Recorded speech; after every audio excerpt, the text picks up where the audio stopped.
series here, bringing you another serious topic.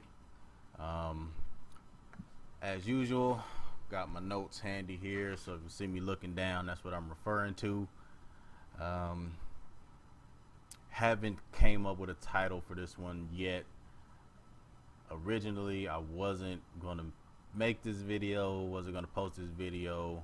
Thought about doing it Friday, but then I convinced myself that I shouldn't, and then it just sat with me all weekend, and some stuff happened today, and so then it was like, you know what, I'm gonna do it. It needs to be said, and I feel like I can only say it the right way. And so basically what I got here to start off is that I am disappointed and just upset at the state of this country and how it is. The things that's been going on, they've been weighing heavy on me and a lot of people across America. This country has become a laughing stock of the world. Basically every other country in the world, America is now the laughing stock. Between selection and all this race stuff we got going on, it's like we are going to destroy ourselves, if not make it way easier for a terrorist group to come in and destroy us. That's basically what we're doing. That's where we're going down. And with all these freedoms that we have, the biggest cost of that is that people are free to be dumb. And that's what I believe we are seeing a lot of, people just being dumb. I feel like we are regressing backwards instead of progressing forward, as a nation, as a people. And what I mean by that is that it feels like ever since we got a African American president, we've been kind of, we were on this up and up, we got this African American president here, and now we're on the other side of that parabola and just on our way down. And we've had increased incidences of police brutality, unfair trials, people not being brought to justice for those actions.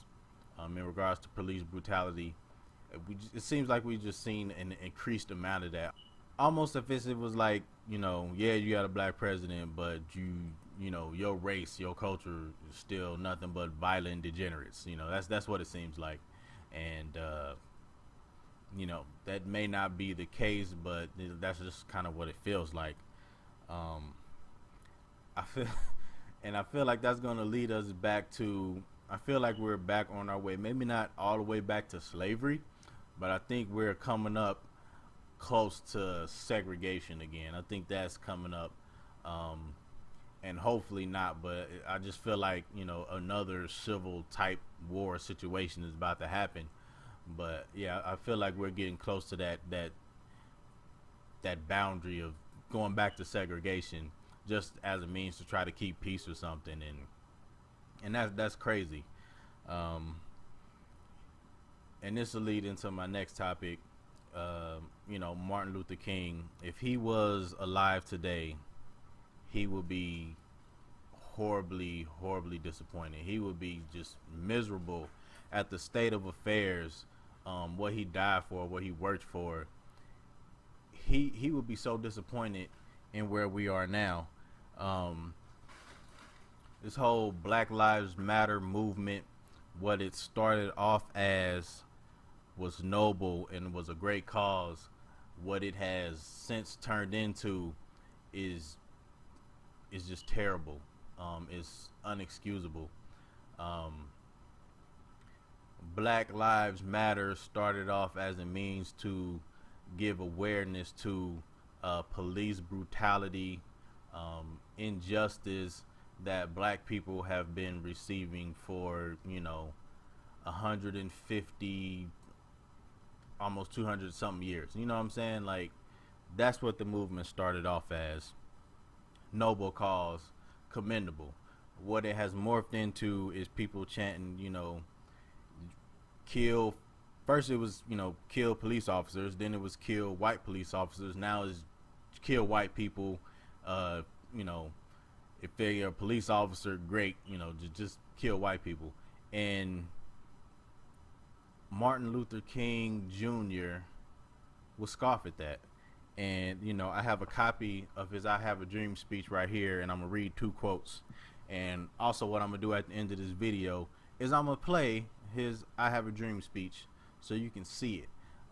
Just reading this today, it touched me so deeply, it moved me so deeply, more than it ever has in the past. And so I'm gonna read these 2 quotes to you. It's, let's see, 1, 2, 3, 4, 5, 6. It's like the 7th paragraph. It's towards the end of it, and it says, "In the process of gaining our rightful place, we must not be guilty of wrongful deeds. Let us not seek to satisfy our thirst for freedom by drinking from the cup of bitterness and hatred. We must forever conduct our struggle on the high plane of dignity and discipline. We must not allow our creative protests to degenerate into physical violence." And that's what we have been seeing. A direct contradiction of what Martin Luther King Jr. wanted. And we as black people should feel ashamed that we have taken it that far. As he said, let us not seek to satisfy our thirst for freedom by drinking from the cup of bitterness and hatred. And that's what that Black Lives Matter has morphed into. This is bitterness and hatred, to the point to where more innocent people are suffering. So now that you done morphed from, you know, kill police officers or kill white police officers to just kill white people, first off, you don't know the history of those police officers that you're targeting. You know what I'm saying? They have a family. There are people just like you, and because you are so upset at injustice, because you have this major hatred, you targeting another innocent. So now you are in the same place of what you were trying to protest for and trying to fight against. And like, again, that's just not going to lead us. That's only going to lead us down a path of more hatred.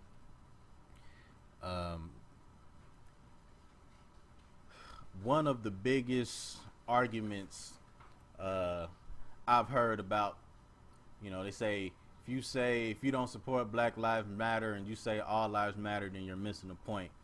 And again, yeah, maybe from where it started, but where it is now, I would love to miss that point, because there seems to be no value of human life in America anymore. Like, there's no value of human life by anybody, and that's sad. We are all human beings, you know, we all live, breathe, bleed, and this country seems to just, I don't know what it is about freedom, but again, people are free to be stupid, free to feel however they want to feel, and one of the things they decided to latch onto is that lack of compassion for another human being. One of the biggest arguments, another big arguments I hear as far as, you know, police brutality and black people is like, oh, black people kill each other, you know, all the time in cities like Chicago, Atlanta, these big cities. You got black people killing each other every day, and, you know, they don't say nothing, they don't protest. But the minute, you know, a white cop does it, they want to protest. True, you know what I'm saying? We can't deny that.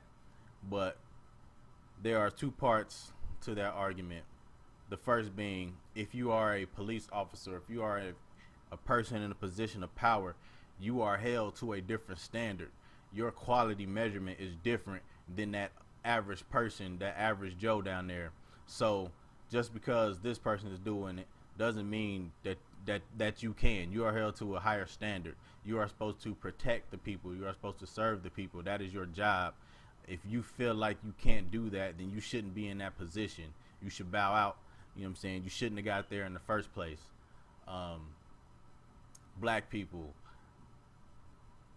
that, you know, that's true too for us, in the sense of that, yeah, we need to stop killing each other over menial petty stuff. We need to stop killing each other, period.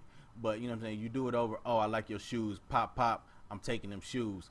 That's stupid. And so we ain't doing nothing but giving them more, fuel for that fire of we ain't nothing but violent degenerates. You know what I'm saying? We don't deserve to be protected. Um, you know, they just helping us out. They doing what we do to each other every day. That's the mindset we got to get out of. We can't be doing that to each other every day. Let's take that option away from them and see what they say then. How they gonna justify killing us then if we take that option away from them? But nobody seems to want to step up and grasp hold of that.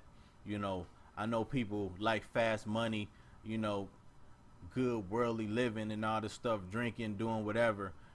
There's other things, you know what I'm saying? And we can progress so much further if we begin to help each other and then also accept the help of others out there that's trying to help us. But we don't do that. Just moving on, racism. One side would like you to believe that, this country doesn't experience racism anymore. It's a thing of the past. We got a black president. That should tell you right there, racism doesn't exist anymore. And then you got the other side that like to tell you every time a black man goes to jail, or every time a black man doesn't get a job, or this and that, it's because a white man was keeping him down, and yada yada yada. That's bull. It's a bunch of crap. You can't fully drink from either one of those cups. You know what I'm saying? Racism is still here. Go to 4chan, go to Reddit, go to Vote, go to any of these sites, and you will see that racism is still a big thing in this country. You can post a picture of, cute little black baby, most attractive black man, black woman that you think, and, I guarantee you, look at that monkey, why they dress up that gorilla, yada, yada, yada. You will see that. If you don't think that's valid, I got my own personal experience. This was a few months ago. You know what I'm saying? It hasn't even been a year. I'm walking my dog in my neighborhood. I hit a corner, walking up the street. It's two white girls, young white girls. They had to be about 14, 15. They look young. About a half a block to a block ahead of me, right? One of them turns around, sees me, nudges to the other one. She turns around and look. One of them screams, "Ooh, look, a puppy." They laugh, they giggle, take off running up the street, right? You would have thought that'd been the end of it. It wasn't. So they get to the corner, and right before, they make that beeline down the street, they turn around, and one of them yells back and points, "Ooh, look, a nigger." And they take off running down the street. I cannot explain to you how infuriating and upsetting that was. Like I said, these girls had to be like 14, 15 years old. They weren't that old. And it's like, you had the audacity to say that, you don't know me. You know what I'm saying? You don't know my life. You don't know what I could have did. But you had the audacity to say that to me. And I'm a grown black man. And you that young. I couldn't help but wonder, where's that coming from? What gave you the gall to be able to, to say, yeah, I'm gonna risk it, I'm gonna do this. You know what I'm saying? Like, and had I retaliated in any kind of negative way, you know what I'm saying, that would have been back on me, and I would have been the bad guy. But, you know what I'm saying, nobody's gonna say anything to these two little white girls that, say, "Oh, look, there's a nigger," thinking it's funny. And, it was clearly hateful, clearly full of spite. You know what I'm saying? There was nothing to it, because why not? Why not say that and stand where you are? But now you beelining down the street, laughing and giggling like, you know what I'm saying, you just accomplished this great task. So racism is alive and well, and unfortunately it probably won't go anywhere for another 50 to 100 years. You know what I'm saying? We were slaves. We had to experience this stuff about 150 years. Plus it's probably gonna take just as long to get past it, unfortunately. Our legal system hasn't always been fair and just to minorities. You know what I'm saying? That's a fact.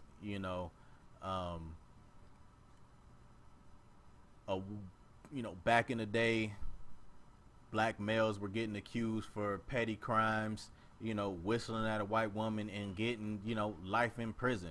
You know what I'm saying? For whistling at a talk to a white woman, getting, life in prison.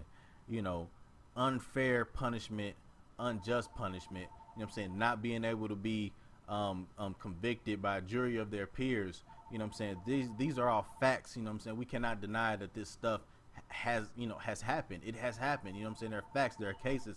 It's documented. You know what I'm saying? And people would like to think that's not the case. They like to be blind to that and like to think, oh, that was, it's just some fanatical story. No, it's true. These are facts. That the criminal system, the justice system, has not always been fair. Case in, a good case for, the man that got shot in Minnesota recently. Terrible tragedy. He is complying to the law. He is doing what he is supposed to do. He gets pulled over, cop asks for license and registration. He says, all right, I'm gonna get that. I must tell you, I have a gun. I'm licensed to carry. Next thing you know, this man got shot, 4 times. He dies in his seatbelt, in the passenger seat, dead. It's like, he didn't even get a chance to do anything. He didn't even get a chance to comply to the directions that he was given, and he got shot. Now you take the other end of that, where, a couple years back you had the mass shooting, so then they were trying to ban rifles and black guns and all that stuff. And since they were trying to ban black guns, this man has a rifle, and it's in his right to have it, but he decides, I'm gonna take my rifle and I'm gonna walk down the street with my rifle on my back. Why? More than likely just because it was a big issue. People were saying you shouldn't do it, and he like, nah, I'm gonna stir this pot, I'm gonna do this, right? The police walk up, talk to this man. He gets talked to. You know what I'm saying? You get a little a black kid, 8-9 years old, at the park with a toy gun that looks like a rifle. You know what I'm saying? And he gets shot and killed. You know what I'm saying? Little black boy, 8-9, 8-9 years old, gets shot and killed. You tell me that's fair. You know what I'm saying? That's not fair. It's unjust. It doesn't make any sense. And people need to realize that cases like this happen, and you cannot justify that in any way. How you gonna talk to this grown white man and give him a chance, and then you shoot this little black boy, before anything is said and done, and things like that happen to African Americans in the black community all the time when it comes to police officers. And then if we don't get shot and killed from there, in some cases when we do go to, we do go to court, we get, harsher penalties, harsher terms for the same crime. My point being, if I could slow down and back up, my point is that for the same similar type of crime incident, African Americans have harsher terms, harsher sentences when they are prosecuted, or they are met with more excessive force. Every day, people are getting apprehended, unruly people, are getting apprehended without being shot and killed. But it seems like more black people, they become unruly, they get shot. You get this, this white man, this white woman, they get unruly, they get tased, they get maced, they get pepper sprayed. We immediately get the real gun pulled out and get 4 or 5 bullets put in us. That happens. That's not right. That is where this Black Lives Movement matter started. It's not right. I feel like we have no good leaders.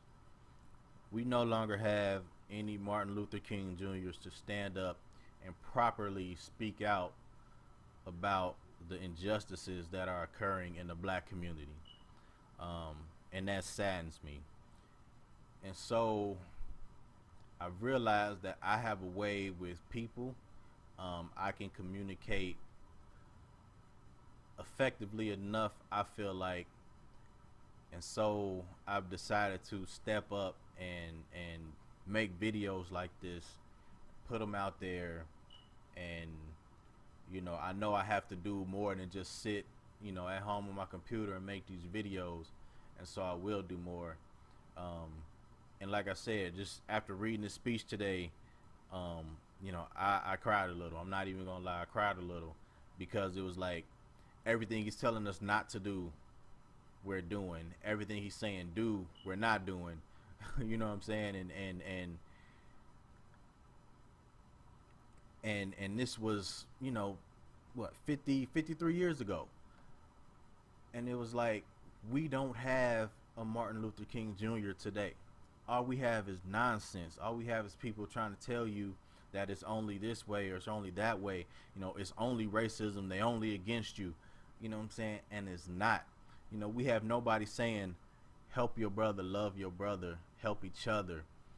We have nobody saying, yes, racism is a thing and we can get past it. We don't have nobody saying that. I don't claim to be no Martin Luther King Jr. I should all aspire to be like Jesus, is what we should all aspire to be. As a secondary step, we should all admire Martin Luther King Jr. and when it comes to race relations, have the attitude, have the mindset that he had. I feel like we can improve. I will continue to speak on these topics. I will continue to do more. I honestly wanna start my own walk, and it'll be the All Lives Matter, because another thing that he said, that I'm gonna quote here, is that the marvelous new militancy which has engulfed the Negro community must not lead us to distrust all white people. For many of our white brothers, as evidenced by their presence here today, have come to realize that their destiny is tied up with our destiny. Statements like that are not being said. They are being missed. And the reason I don't like the Black Lives Matter movement is because as soon as you throw that black on there, you're making it about race. It should be all lives matter. We should be trying to get back to that again, that love, that appreciation for another human life. And since we just made it about Black Lives Matter, what we have fallen into is white lives don't matter. And now, white people are dying just because black people are angry. And that is everything Martin Luther King Jr. stood against. I rambled a lot, but again, this was really heavy on me. I've covered all the topics that I had listed here. What do I ask? I ask that you like this video, you share this video. I ask that you change your mindset. If you are full of anger, if you are full of hate right now, for white people, I ask that you redirect that into where it should be, which is the unfairness of the justice system to minorities. I ask that you do not take your anger out on all white people, even the ones that deserve it, because at the end of the day, we shall all be judged by what we do in this life, by Jesus. And Jesus is love, Jesus is good, Jesus is kindness, and this hatred we have is none of that. This darkness we have is none of that. We need light. So that is my request of any of you that have watched this video and have made it through its entirety. Like I said, once I'm finished here, I'm gonna play the Martin Luther King Jr. speech video. And hey, if you want to hit me up on YouTube, Google Plus, do that. If you like the video, you want me to make more, I will. But in the meantime, that's all I have right now. Three's out.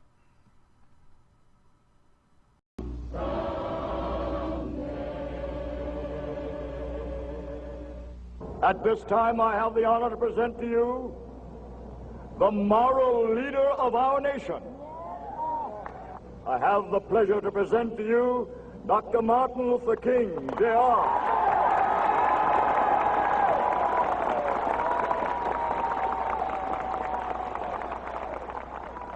I am happy to join with you today in what will go down in history as the greatest demonstration for freedom in the history of our nation.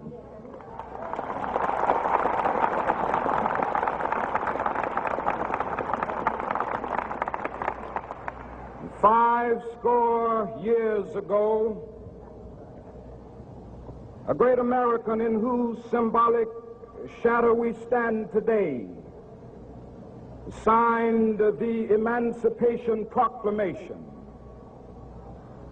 This momentous decree came as a great beacon light of hope to millions of Negro slaves who had been seared in the flames of withering injustice. It came as a joyous daybreak to end the long night of their captivity. But 100 years later, the Negro still is not free. 100 years later, the life of the Negro is still sadly crippled by the manacles of segregation and the chains of discrimination. 100 years later, the Negro lives on a lonely island of poverty in the midst of a vast ocean of material prosperity. 100 years later, the Negro is still languished in the corners of American society and finds himself in exile in his own land. And so we've come here today to dramatize a shameful condition. In a sense, we've come to our nation's capital to cash a check. When the architects of our republic wrote the magnificent words of the Constitution and the Declaration of Independence, they were signing a promissory note to which every American was to fall heir. This note was a promise that all men, yes, black men as well as white men, would be guaranteed the unalienable rights of life, liberty, and the pursuit of happiness. It is obvious today that America has defaulted on this promissory note insofar as her citizens of color are concerned. Instead of honoring this sacred obligation, America has given the Negro people a bad check, a check which has come back marked insufficient funds.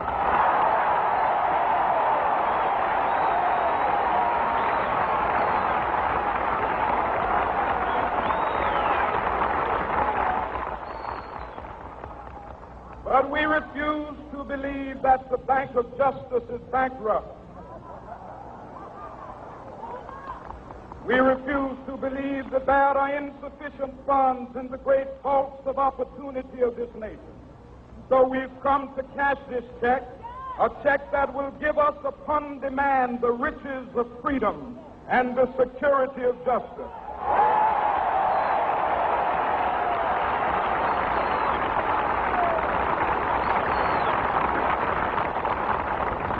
We have also come to this hallowed spot to remind America of the fierce urgency of now. This is no time to engage in the luxury of cooling off or to take the tranquilizing drug of gradualism.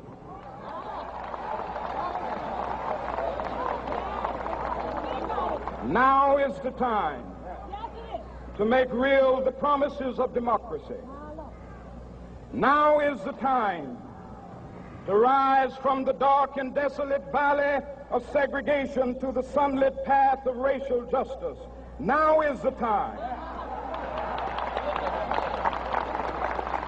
to lift our nation from the quicksands of racial injustice to the solid rock of brotherhood. Now is the time to make justice a reality for all of God's children. It would be fatal for the nation to overlook the urgency of the moment. This sweltering summit of the Negro's legitimate discontent will not pass until that is an invigorating autumn of freedom and equality. 1963 is not an end, but a beginning. Those who hope that the Negro needed to blow off steam and will now be content will have a rude awakening if the nation returns to business as usual.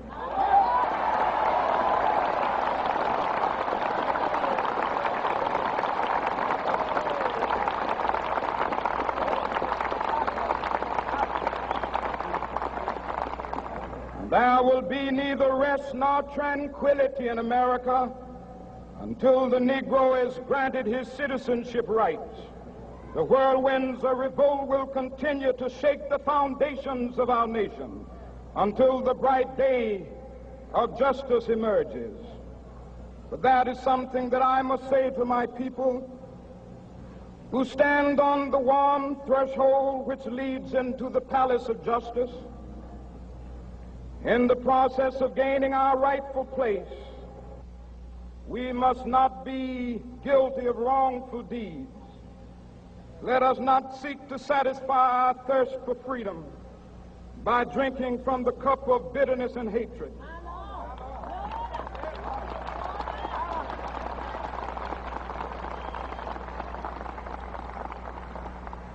We must forever conduct our struggle on the high plane of dignity and discipline. We must not allow our creative protests to degenerate into physical violence.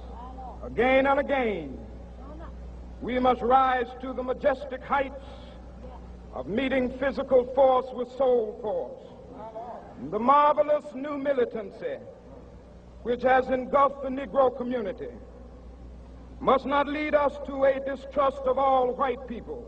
For many of our white brothers, as evidenced by their presence here today, have come to realize that their destiny is tied up with our destiny.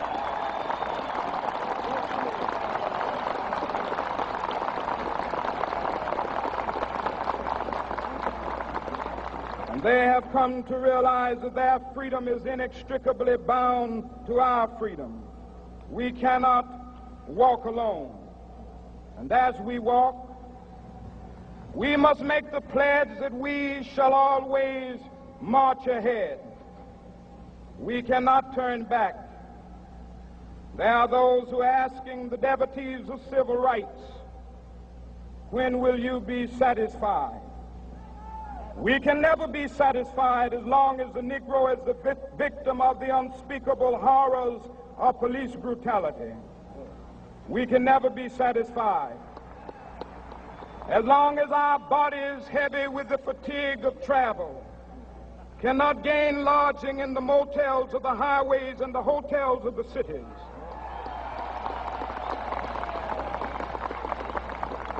We cannot be satisfied as long as the Negro's basic mobility is from a smaller ghetto to a larger one.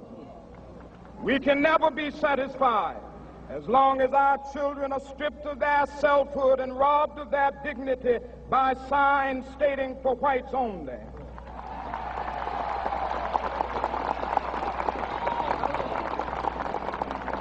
We cannot be satisfied as long as a Negro in Mississippi cannot vote and a Negro in New York believes he has nothing for which to vote.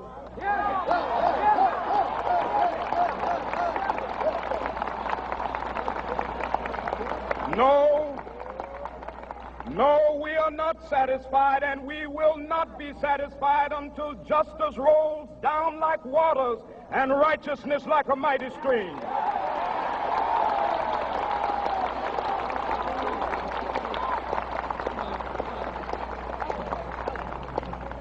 I am not unmindful that some of you have come here out of great trials and tribulations. Some of you have come fresh from narrow jail cells. Some of you have come from areas where your quest for freedom left you battered by the storms of persecution and staggered by the winds of police brutality.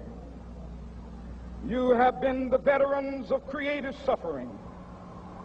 Continue to work with the faith that unearned suffering is redemptive. Go back to Mississippi. Go back to Alabama. Go back to South Carolina. Go back to Georgia. Go back to Louisiana. Go back to the slums and ghettos of our northern cities, knowing that somehow this situation can and will be changed. Let us not wallow in the valley of despair. I say to you today, my friend,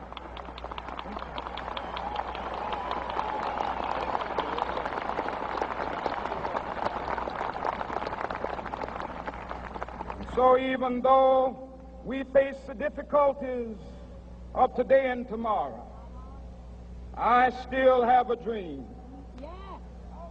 It is a dream deeply rooted in the American dream. I have a dream that one day this nation will rise up and live out the true meaning of its creed. We hold these truths to be self-evident, that all men are created equal.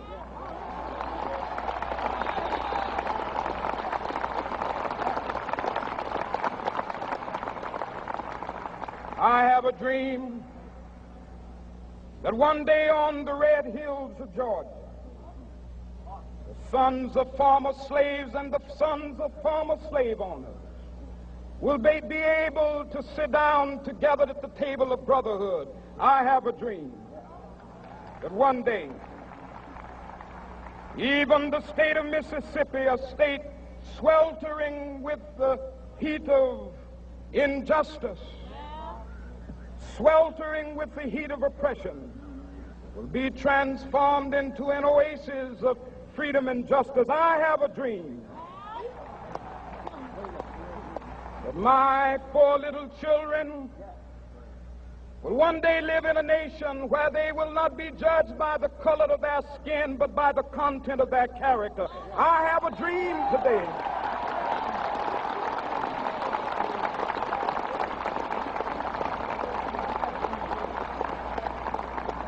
I have a dream that one day down in Alabama, with its vicious racists, with its governor having his lips dripping with the words of interposition and nullification, one day right there in Alabama, little black boys and black girls will be able to join hands with little white boys and white girls as sisters and brothers. I have a dream today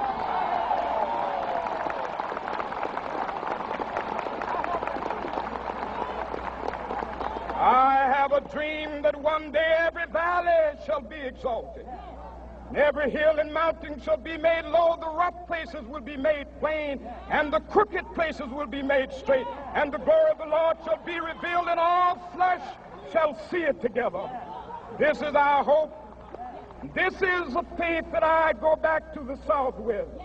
With this faith, we will be able to hew out of the mountain of despair a stone of hope. With this faith, we will be able to transform the jangling discords of our nation into a beautiful symphony of brotherhood. With this faith, We will be able to work together, to pray together, to struggle together, to go to jail together, to stand up for freedom together, knowing that we will be free one day. This will be the day. This will be the day when all of God's children will be able to sing with new meaning, "My country, tears of thee. Sweet land of liberty, of thee I sing. Land where my fathers died, land of the pilgrim's pride. From every mountainside, let freedom ring. And if America is to be a great nation, this must become true. And so let freedom ring. From the prodigious hilltops of New Hampshire, let freedom ring. From the mighty mountains of New York, let freedom ring. From the heightening Alleghenies of Pennsylvania, let freedom ring. From the snow-capped Rockies of Colorado, let freedom ring. From the curvaceous slopes of California. But not only that, let freedom ring from Stone Mountain of Georgia. Let freedom ring from Lookout Mountain of Tennessee. Let freedom ring from every hill and molehill of Mississippi, from every mountainside. Let freedom ring. And when this happens, and when we allow freedom ring, when we let it ring from every village and every hamlet, from every state and every city, we will be able to speed up that day when all of God's children, black men and white men, Jews and Gentiles, Protestants and Catholics, will be able to join hands and sing in the words of the old Negro spiritual, "Free at last, free at last. Thank God Almighty, we are free